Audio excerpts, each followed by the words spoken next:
You're watching Slingshot the Podcast, the misunderstood voice, the culture's power. Today's episode is entitled Stand Up for Your Rights, and it is named in homage of the late, great Bob Marley and that 1973 hit, Stand Up for Your Right. Stand up. Stand up for your rights. There we go. I'm joined by Charles Gregory today. Yeah, we here. All right. I hope that one verse doesn't cost us too much money. I think we're okay. That's my rendition. I think I even said it wrong, but it's all good. No doubt.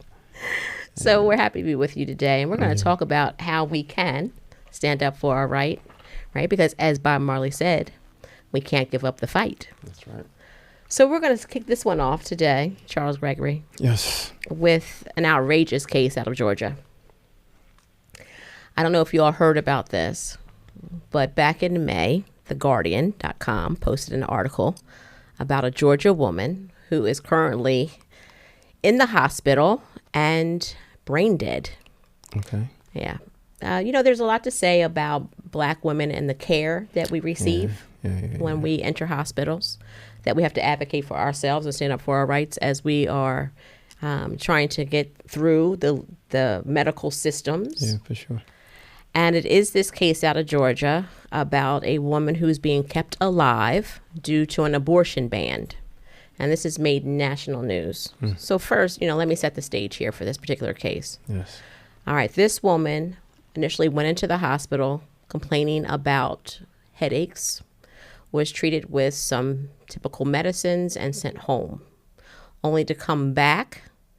It'd be more severe. They say that she has brain clots, and with hours, she is brain dead. Wow. Right. So at the time of this, she's about 8 weeks pregnant. Okay. All right. And so right now she is on life support, and she is on life support until about August, they say, the hospital says, when doctors can deliver the baby via a C-section. So we talk about how important access to abortion is. We talk about reproductive justice. It is a financial issue as well as a reproductive justice issue. So, many of us, have thoughts about how we want to be in our final days, or if something were to happen to us. Yeah. If we want to continue to be left on life support, or if we want to just be let go so our families can grieve. Yeah. Any thoughts you have about that personally, if that were to happen to you? I think just for this young woman, all praises to her and her family. It just floors me that something like this can happen unless she said she wanted to happen, right? But she's literally just being used as a human incubator. Right.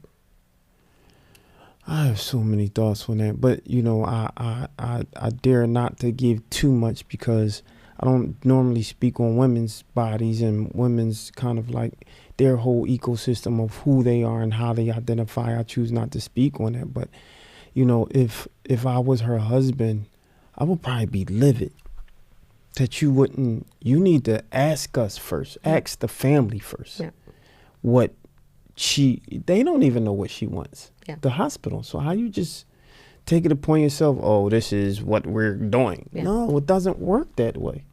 Because if I was to come in there and just remove the patient, y'all would have a problem with that.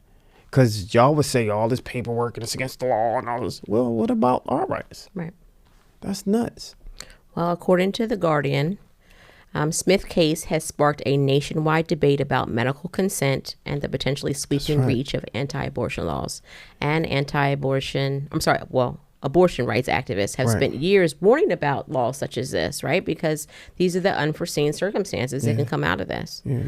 And so this can lead to the rights of a pregnant person being pitted against that of the fetus inside them.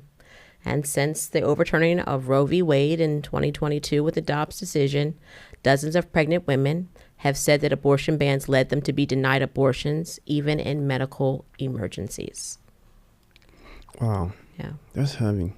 Yeah. I think one can maybe argue that this is an anomaly, an exception, right? But even still, it's just it just seems so inhumane, right? That's something you would do with an animal. Well, these days they treat animals better than some human beings, right? Right.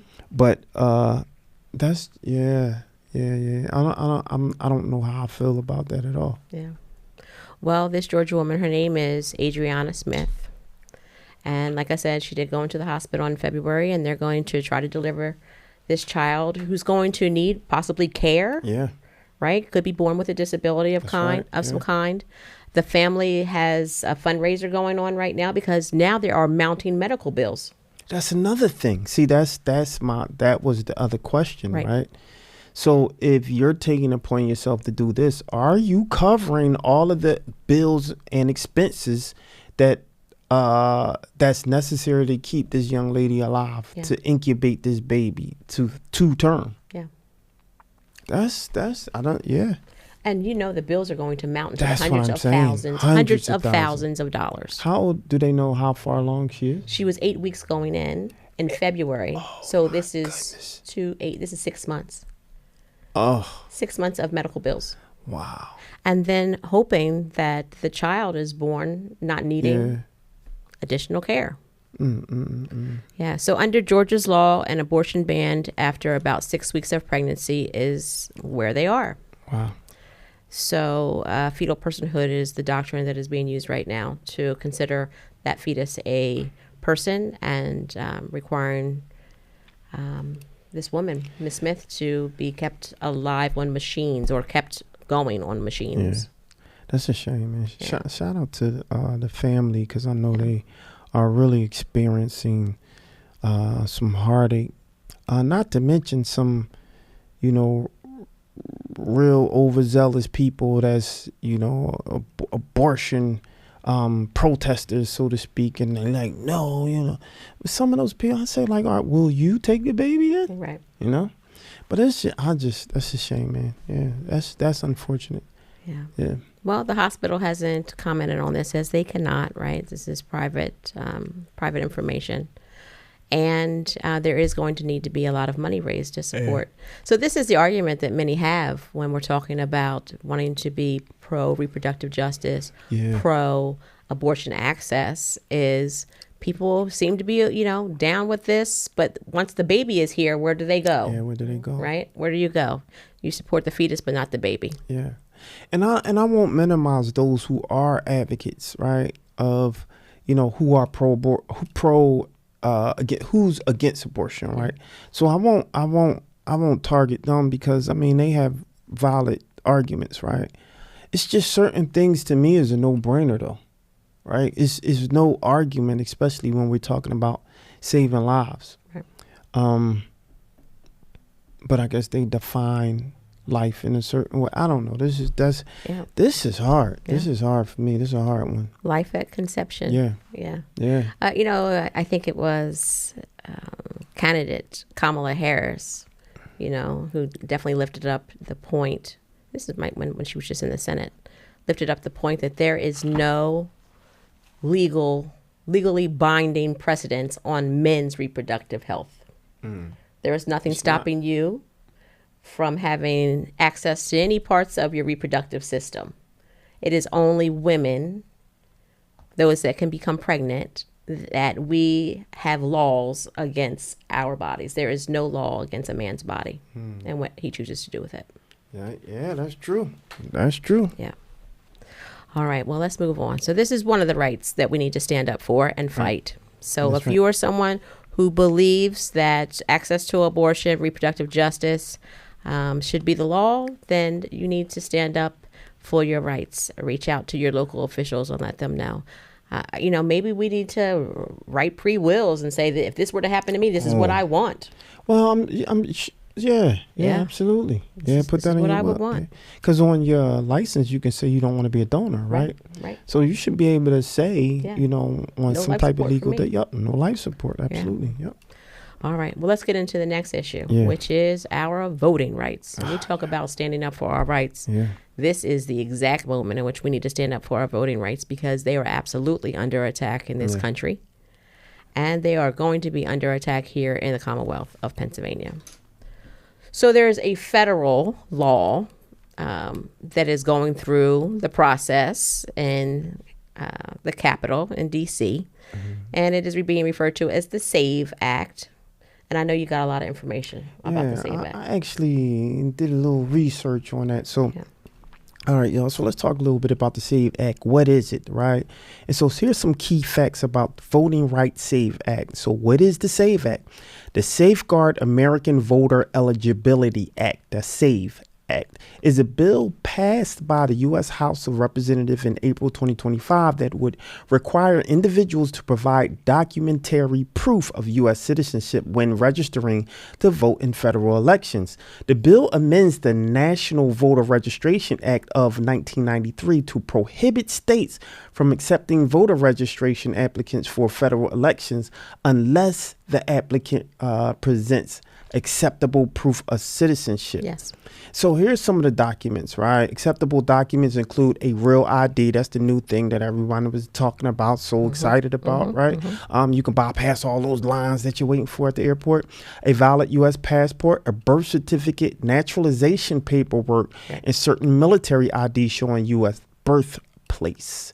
And it says, how would the SAFE Act change voter registration? And this is important. One, it says states would be prohibited from registering anyone to vote in federal elections without documentary proof of citizenship at the time of registration. So imagine how hard that would be. Right. And trying to get all of that just to register to vote. Right. 2, states must establish programs to identify and remove non-citizens from voter rolls and conduct regular purges based on citizenship data. Now, we always talk about stop and frisk, right? I mean, at this point, anybody can have a presumption that maybe you might not be a citizen, so you can't register to vote. It says the bill allows private citizens to sue election officials who register voters without proper documentation and imposes criminal penalties for officials who do so. Crazy, crazy, crazy. Interesting. So, as you say, when you hear the keyword courts, you hear scary. Yes. For me, leading a voting rights organization that does voter registration, very scary. Wait, can I add this little piece right here? Yes. I'm reading, and ladies, this is wild. Okay, listen. It says who would be most affected, which is wild. Listen to this. Voting rights groups warn that the SAVE Act could disenfranchise millions of eligible voters who lack the required documents, including, listen to this, married women who change their last name whose documents do not match. Who is born with their husband's last name at birth? Wow. No one. Elderly, young, rural, and low-income Americans who are less likely to have passports or certified birth certificates. It is a poll tax. Do you know how much it costs to get a passport in this country? How long it takes to get a passport in this country? How much it costs to get a real ID? Wow. How much time you have to stand in line at the DMV? People of color and those who have recently moved or changed their registration details. How many times have you moved to get a new apartment, still in Philadelphia, but you moved so now you have a different address? Studies estimate that about 10% of eligible voters, potentially over 21 million Americans, do not have access to the documents required under the SAVE Act. Jeez. This is the way to stop people from voting. It is a poll tax in 2025. Wow. This is a 2025 poll tax. Because if you don't have the hundreds of dollars to get a passport, if you can't locate your birth certificate, if you can't get to the DMV while you're working 2 and 3 shift jobs, if you don't have access to broadband to get on the internet to actually go online to do these things, you will not be able to get registered to vote and cast a ballot. This is the way folks believe they will win elections, by making sure that they're disenfranchising the most vulnerable communities. And as you read off on that list, women are under attack. This is reminiscent of prior to the 19th Amendment, when women had to go through all hell to get access to the ballot. This is crazy. Well, forget mail-in ballots, because they can't prove it at this point. So that means you're going to have to get out the house. No more mail-in ballots, because unless they can prove that that's your actual residence. Wow. Yeah. Wow. Yeah. I mean, the voter fraud cases in this country, well below 1%. And so we're going to make it difficult for how many million did they say? Let me find that again. Tens of millions? No, potentially over 21 million Americans. Yes. Tens of millions. 21 million Americans. 21 million 21 million Americans. Yeah. So, wow. So listen to their rationale, though. Yeah. Right. Their rationale, it says supporters argue that the bill is necessary to prevent non-citizens from voting. Through multiple studies and audits have found that non-citizens voting is exceedingly rare and already subject to severe penalties. Like, come on. Yeah. Citizens say that the bill would create unnecessary barriers, disproportionately affect certain groups, we know that, right, and risk disenfranchising millions of eligible voters without addressing a significant problem. So pretty much this is all fluff. Yeah, it's a solution in search of a problem. Jeez. It's a solution in search of a problem. That part. Yeah. Wow. Yeah. Wow. So, this is another thing we're going to have to stand up for our rights, right? And we're going to have to advocate for ourselves, exercise our agency, and we're going to have to try to protect ourselves from this legislation that is anti-voter. It is anti-voter. It is anti-woman, particularly because no one is born with their spouse's last name. Yeah. So your birth certificate is never going to match what your current name is if you are taking your spouse's last name. This is an attack on women. This is an attack on poor folks that can't afford the documentation that is required. Let alone those who were adopted. Those two. Yeah, like if you adopted and took the name of your new father or parent, like you're not going to have the same name. Right. And your address may change because now you're not. Oh, man, look, I can see all sorts of issues with this. Well, we're going to come right back. Jeez. We're going to take a little break. We're going to come right back, and we're going to talk about more of our rights and freedoms that we need to stand up for and fight for in this moment. We'll be right back. You're watching Slingshot the Podcast, the misunderstood voice, the culture's power, at New Millennium Multimedia Studios.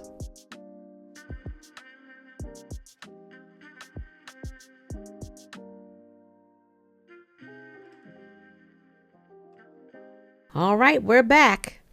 And we're coming back to you with more ways in which we can protect our rights and our freedoms. So we were just talking about the SAVE Act, otherwise known as voter suppression, otherwise known as additional barriers to voting, otherwise known as a poll tax. And we've also talked about protecting our rights and freedoms as it relates to access to abortion and our reproductive justice. So let's get into more of our voting rights because they are under attack in this moment, particularly in the Commonwealth of Pennsylvania. And many of you may be aware of certain cases that have come before our court system as it relates to our voting act, our voting rights. And some of you, if you've watched previous episodes, you've heard me talk about Miss Vivian Applewhite out of Philadelphia and how courageous she was as a lead litigant. So I want to talk about another courageous individual. We'll call her Miss Tucker out of Delaware County, and that's where we are today. I'm joined here by Charles Gregory again, coming back in. Yeah, we're here. And we are in New Millennium Multimedia Studios. In the building. Yes. And here we are in Delaware County, and we're talking about Miss Tucker out of Delaware County, who did exactly what she was instructed to do and what we're all told to do. She had originally requested a vote by mail ballot to vote the 2020 election with a vote by mail ballot. It didn't arrive in time, so she did what we're instructed to do, which is ask and demand, if you need to, for a provisional ballot. So in her polling location, she got the provisional ballot and she voted that ballot. Well, she received a letter in the mail right after the election saying that her ballot was being contested. Wow. That someone had reached out and wanted to contest her ballot and challenge her ballot. Now, many of you know the 2020 election, the world was waiting on Pennsylvania. Yeah. The world was waiting on Pennsylvania to make a decision and say who did Pennsylvania elect. Well, we were waiting on the determination of all these provisional ballots. And Miss Tucker's ballot was one of those. It was the Pennsylvania Supreme Court, hashtag courts matter. It was the Pennsylvania Supreme Court that rejected all the attempts to contest provisional ballots and mail-in ballots, and it ensured that Miss Tucker's voice was heard and her vote counted. So this is the power of the courts. This is the power of advocating for your rights, advocating for your voting rights. And happy to say, as one of the litigants in that case, Miss Tucker's vote counted. Yeah, that's a beautiful thing. Yeah, her vote counted, and she advocated, and that's the important thing. right. Keep advocating for your rights. Sometimes we get a little disgruntled, and we just say, you know what, never mind. I don't even want to do this now, you know. But, you know, keep up the good fight, as they say. But that's the point, right? Yeah. Those that contest ballots, they say, you know what, these people aren't going to go in and try to contest this. They're just going to let it go. And this is how we're going to win elections. But it didn't work. Yeah. Or let alone just for her to know where her rights were, right? And so what they usually say about black folk, if you want to hide something, put it in a book, right? Pretty much saying we're not reading, right? But I believe that's the importance of organizations like yourself to continue to amplify the knowledge and information that people need to know, right? And when you continue to do stuff like that, people continue to start to know, and they spread the word, and that's the important thing, yeah. Right. Well, I've talked about Miss Vivian Applewhite at length, and I'm going to continue to talk about her because she is a superhero. Yeah. And she is someone who... A true hidden figure. Yeah, right? Yeah, a true hidden figure. Yeah. This woman had voted in every single election since the 1940s for FDR, right? Crazy. Been voting for a very long time, a Philadelphian, voting a very long time. And there was an opportunity in which legislators in Harrisburg wanted to disrupt her voting record because they were attempting to pass a voter ID law, a more restrictive voter ID law that would have absolutely excluded her from being able to vote. It was the ID they were requesting she would never have been able to produce. That's crazy. Because of her age, mostly. Yeah. You know, she was in her 90s, I want to say, as the lead litigant in this case. You know, not having access to her birth certificate, not driving, right? You're in your 90s. You're mostly like not driving, not going to the DMV. That's right. So, you know, this was struck down by the Pennsylvania Commonwealth Court. Again, hashtag courts matter. Courts matter. Pennsylvania Commonwealth Court that said that voter ID, more restrictive voter ID law was unconstitutional. That's right. But that didn't stop the attempts. Since 2012, there have been constant attempts to put barriers in front of voters in Pennsylvania. So why are we trying to put barriers in front of voters instead of making it more accessible to vote, right? Pennsylvania, we don't have same-day voter registration like other states do. We don't have true early voting on machines. We have this vote by mail, which is great because you can take your time, sit around the dining room table, have the kids Google and assist you. And it's still not true early voting on machines. Yeah. I'm not an early voter on machines myself, and I'm also, well, I don't have that ability to. I did when I lived in North Carolina, but I don't here in Pennsylvania. I just like to go to the polls on election day. It's a day of celebration for me. Not knocking anyone who wants to vote by mail, because when you're working 2 and 3 shift jobs, you may not have the ability to get to the polls between 7 a.m. and 8 p.m. in the day. Yeah, that's real. Yeah. Yeah. How do you like to vote? I like to go. Yeah. You know, the reason I like to go is because you have, you know, shout out to all the block captains out there. You know, shout out to people who's working the polls, because more than likely those people who's working the polls, you kind of grew up with them. Right. They're usually like some of the people who has been on the block captains, people who's been around for a long time. So I like to go see all my folks. Yeah. You know, so I like the interaction of that. And, you know, with my son, I like to take him so he can actually see. So in a minute, he's going to be old enough where I don't have to take him in and try to show him. Right. He learned. Every time I went to vote, Yeah. This is why I'm voting, buddy. Yeah. And he, you know. I love that. I love that you take your son in to Absolutely. go vote. Absolutely. It's why I'm a super voter today, because I watch my parents cast ballots. That's right. Yeah. Twice a year, every year, Pennsylvania. Twice a year, every year. So how do you advocate for your voting rights? How do you access the agency so that you can protect your own voting rights? And I will give you a call to action. So if you're watching me right now, please listen to me when I say this. Reach out to your U.S. senators first And so our U.S. senators here representing Pennsylvania, this would be Senator Dave McCormick, the junior senator out of Pennsylvania. Some may say out of Connecticut. And Senator John Fetterman. Reach out to both of them and let them know that you're paying attention, because the SAVE Act is coming to the Senate. And both of those senators need to vote no on the SAVE Act. Well, I'll tell you right now, because letters have been written to both of those offices. We have received confirmation back. Now, this is weeks ago, so hopefully by the time you're watching this, we're still in the same position, where Senator John Fetterman was saying he was going to definitely vote no on any bill that was going to disrupt democracy in this way.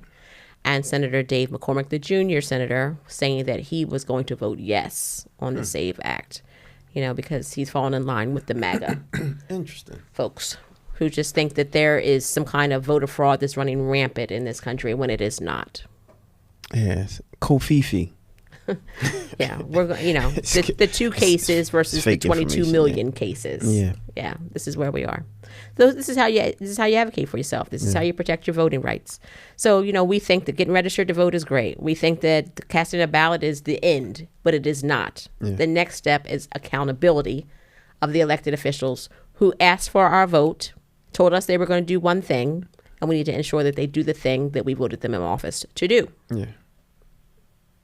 Have you ever reached out to an elected official for any reason? I have. But that's the part of being educated, right? Yeah. Knowing your elected officials, knowing who council people are, knowing, I just actually spoke to Council President Kenyatta Johnson, right? But you're talking about Jamie Gautier, Councilwoman Jamie Gautier, Councilwoman Catherine Gilmore Richardson, Councilman Curtis Jones, he's in my district, Councilman Isaiah Thomas, these are all people that, I come in, in the same space with often, Right. Even, this guy he calls himself the unseated council person, Obama Higgins, which is really funny, but he keeps his foot on their neck, whether I like it or not, is someone that's holding them accountable loudly. Right. And I think that oftentimes we get nervous to speak out because we think something will happen to us, you got to talk up. We have to speak up. So yeah, I do talk to a lot of them. Yeah. That's the step that has to be taken. It doesn't end at just voting. Yeah. There has to be more, particularly in these times. So, John Lewis, hero of mine, the late great Congressman John Lewis, Mr. Good Trouble. You know what he is too, right? Blue eye. Oh, yeah? I didn't know that. Yes, he's a Sigma. Absolutely. All right. Yeah. So frat for you. That's right. That's why you can't go wrong with it. You can't go wrong with him. Well, the Congressman John Lewis advised us, warned us, told us that the vote is the most powerful, nonviolent change agent that we have in a democratic society. And so if we want to bring about change in our communities, we must exercise this sacred right to vote, our freedom to vote. So, we're coming to a close here. And, we've had some good conversation around access to reproductive justice, our voting rights, pushing back against the SAVE Act that would absolutely disenfranchise the most vulnerable among us, and protecting our voting rights here in Pennsylvania as it relates to those who are trying whatever they can do to pass their Pennsylvania version of a SAVE Act in Harrisburg. So we must have our own agency and look out for each other, the beloved community. By the time you're watching this podcast air, I was just watching something on social media earlier today about folks in California. I want to say it was San Diego. Yeah. That folks dressed in military garb, like they were off to war. Did you hear about this or see this? No, I didn't see that. No. So, these folks dropped in, part of the Trump regime who are supposed to pick up what they call the illegal folks there off of the ground in restaurants. They went to an Italian restaurant there in California, dressed like they were ready for war. Literally dressed like they were ready for war. They went into this restaurant, I guess, to round up the folks that were working in the local neighborhood restaurant, and the neighborhood came outside. The neighborhood came outside and they questioned and they pushed back. I know and that's right. These military garbed individuals jumped back into their SUVs and sped away. I know that's right. They true definition of F around and find out. That's what happened. they F'd around and found out. No, that's funny. That's cool. Yeah. Okay. So that's what we have to do. We have to protect our beloved communities, That's and we have to look out for each other. That's right. That's right. I love it. Well, while we're all still here, protecting our rights and our freedoms, and our due process, Yes. which makes America America, we ask that you do your part. I'm glad you registered to vote. I'm glad you talked to your family and friends about registering to vote. I'm glad that you went out and cast a ballot in the last primary election, which was on May 20th. I'm glad that you have plans to hit the polls in November for the November 4th election. And I hope that you have plans to pick up some family members and take them along the way. And please talk to the young people in your life, because here in the Commonwealth, in Pennsylvania, only 1 in 4 high school students of voting age are actually registered to vote. And they're going to become voters and super voters if they watch you do it. If they watch you do it. Make it a family exercise. Make it a day. Go out and vote while we still can. I want to thank you all for being with us and keeping Slingshot the Podcast in your rotation. We're happy to be with you. Enjoy yourselves.